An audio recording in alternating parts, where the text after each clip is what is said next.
5, 16, 19, 21, 33, and 10. Check results. You remember? 263 POD. That's per day. Look, I'm all for footballers setting up careers for themselves after football. Look, I ain't got a problem with Jesse Lingard wanting to start his own merch because he thinks that's what's going to pay his bills for the next 40 years after he's done being a baller. You know, whatever excuse you got to give yourself. I don't actually really mind it. Do what you want. You know, dance on TikTok, lay your hair down. You know, go crazy. Lewandowski, Lingard, these kind of people who love to do it. Um, but you know, just be good at it. I'd say. You know, if you're gonna like post bare TikToks and whatever, be that guy. Just be good at it. You know, if your excuse is A, I just find it fun in the spare time. Well, I guess I ain't gotta be good at it then. But if like B, this is just a passion of mine and I want to maybe look into this after football. Okay, well at least be good at it then. You know, or aim to get good at it because if you want that to be your job after football, you know. But you know, there is certain people in football, right, and who have certain hobbies that let's just say, you know, and I don't want to be that guy. Stick to football. Usually, when people say that whole thing, stick to football, it's when Gary Neville's going on about politics, and I've never really been one of those people to say stick to football. Do what you want, mate. But I will say it when I see Alex Iwobi and Andre Onana rapping on my Twitter feed. Twitter feed. I'm a boomer. I don't like seeing that. I don't like seeing that. Because it was bad. More so than anything. Like footballers that rapping and stuff is actually not a new thing. You had who was it? I think it was Shea Ojo. Is that right? Like they had that footballer.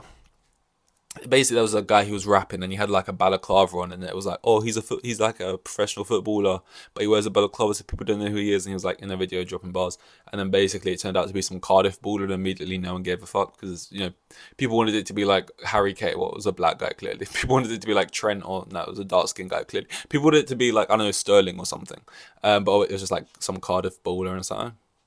It was him, you know. It's like the whole thing I was saying about the aliens. It's like we all want aliens and that, and then some guys like, look, I found alien bodies, or look, aliens are real, and we're just like, hey, look, aliens, well, and then we just don't care. And I know those aliens are bullshit, but like, still, people just don't give a fuck, really. So it's like, who's the baller? It's him. Is it? Yeah, plays for Cardiff, Championship. Oh right, okay. And then just no one cared. But. Yeah, this is like, and then you had like I'm pretty sure Benzema has had songs before. Memphis Depay. I can't say I've listened to any of them, but I think they've just been cringy in a sense that they're footballers and that they're like standing in front of Lamborghinis trying to look cool and stuff. But I don't know if the music was actually that bad. But the Awobi that stuff, and the Anana one in a different way because I remember when. And I spoke this already, but like footballers usually, if they sign for a new club, there's a good chance you got to do like an initiation song.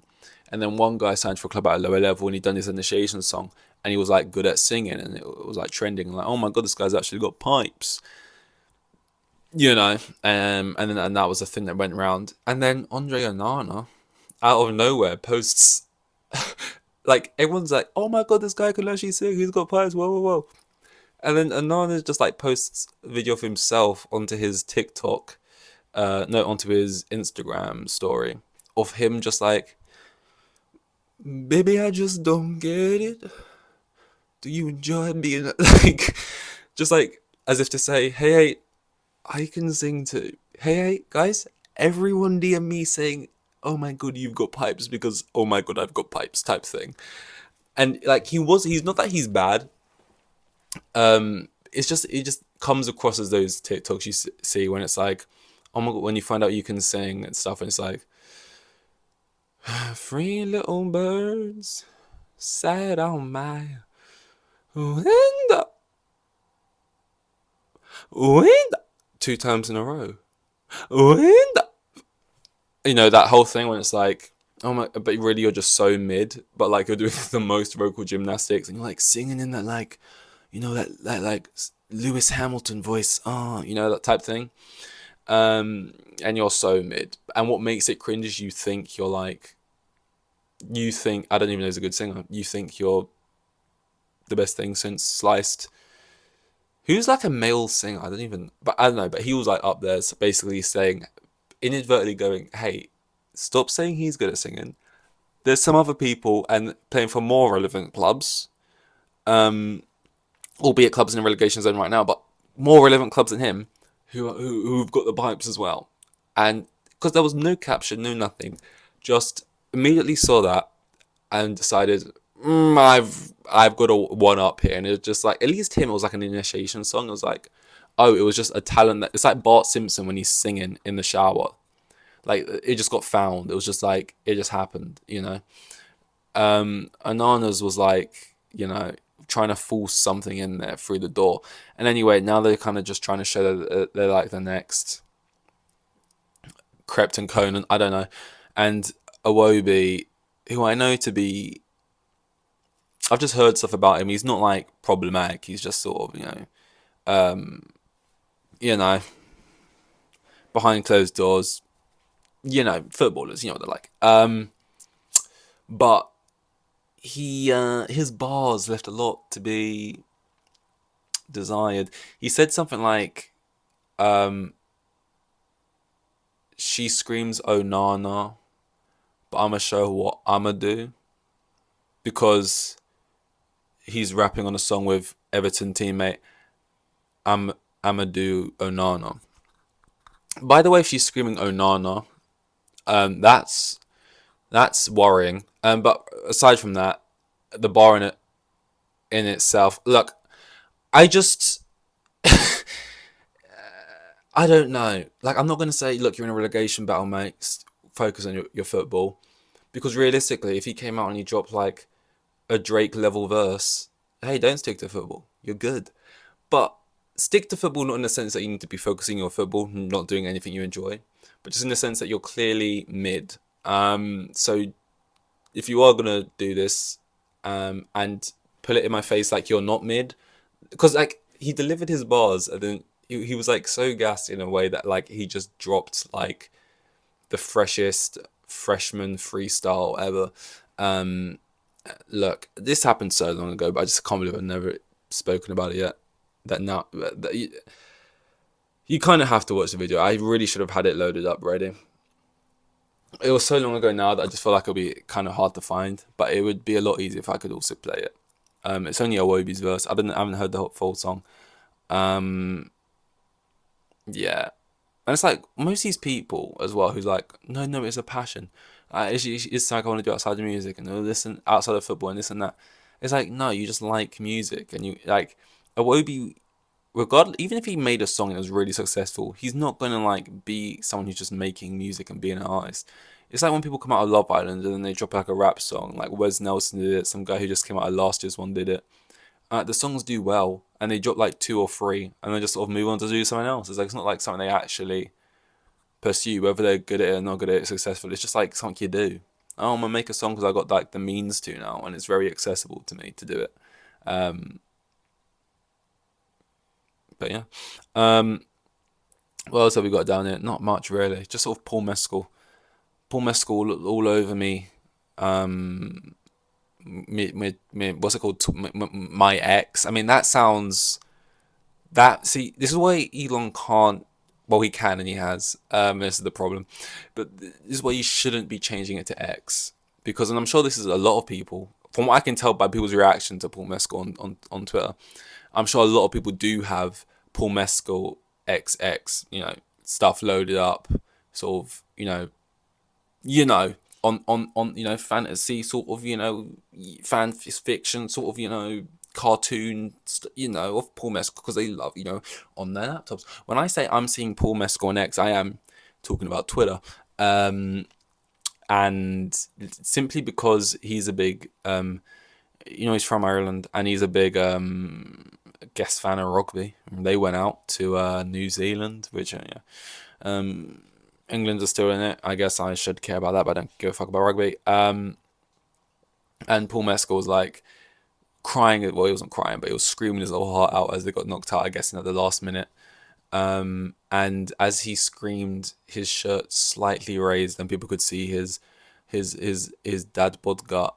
It's and they lost their internet minds.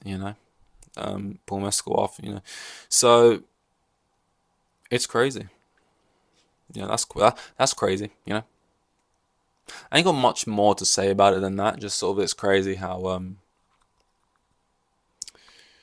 people are in love with Paul Mescal after based off of a movie where he was depressed and wanted to kill himself. It's crazy what turns people on these days.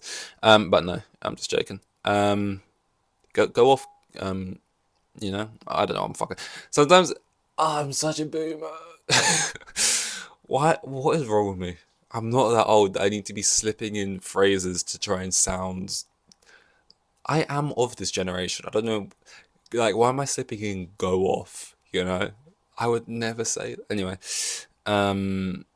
That did lead me to remember something which I just forgot now. Oh, rugby culture. I don't care about rugby. I know the culture's crazy. I know that those changing rooms are, more akin to sort of naked saunas. It's more just like, it's not like a changing room suggests it's a room where you go in, get changed and leave. In rugby, it's sort of like go in, get changed out of your clothes, and then what they would call banter ensues for about 45 minutes, and then get changed into rugby attire, and you do the rugby thing. Rugby is very much, it's about the culture. It's the culture. It's the lads and it's the boys, and rugby's just a little game you play on the side, but really it's what happens in the changing rooms. And then I don't even know his name, but like I think ex rugby player, he looks like one, was on like I'm a Celebrity, Get Me Out of Here, which is a reality TV show. He was like celebrating in the stands. They were singing "Sweet Caroline," which people sing after any kind of England win.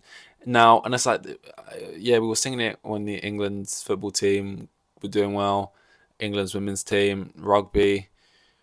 And I get like traditions and stuff, and you sing it again and again, but already I'm like sick of it. Like I'm just like, oh, sweet cat, yeah, ba, so good, so okay.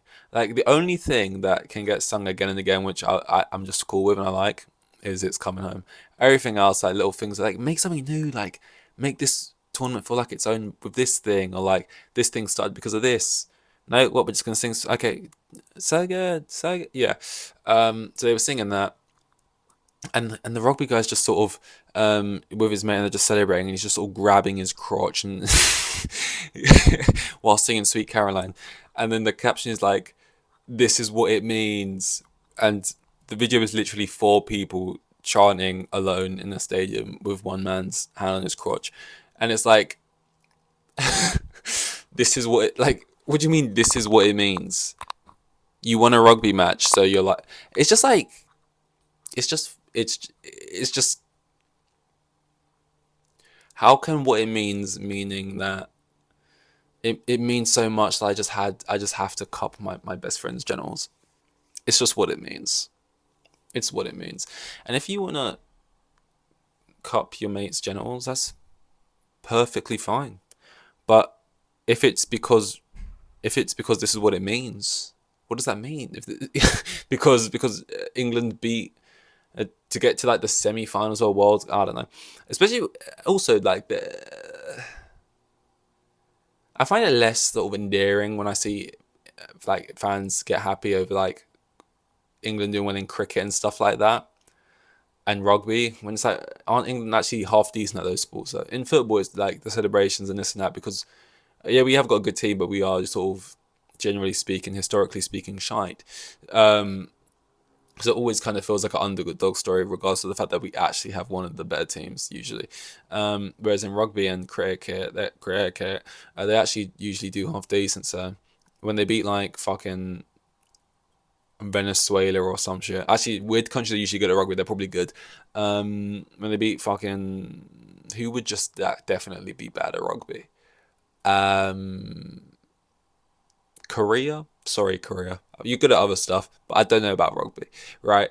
We haven't got to be like chanting "Sweet Caroline" and grabbing each other's crotches because we're just so over the moon we can't control ourselves. And like I said, if you want to grab each other's crotches, that's fine. go off and doing it again. I knew that when I spoke about this, it's gonna go into like weird lanes of me. Look, I wish I never spoke about them grabbing crotch. It's fine, man. It's what it means at the end of the day. England beat a team in rugby. It's what it means. Oh, can I end this now? I'm sorry. I feel like the one I did before this was really good. I feel like I feel like we really got a roll going, and this one's not. This one's been bad. This has been a bad one, and I've done 3 of these in a row, so it's understandable. That's all. Thank you. With the kids, and I've got 3 kids, and the geezer was probably on like maximum 20 bags a year. Like the most boring bloke you'll ever meet. He was like a hero.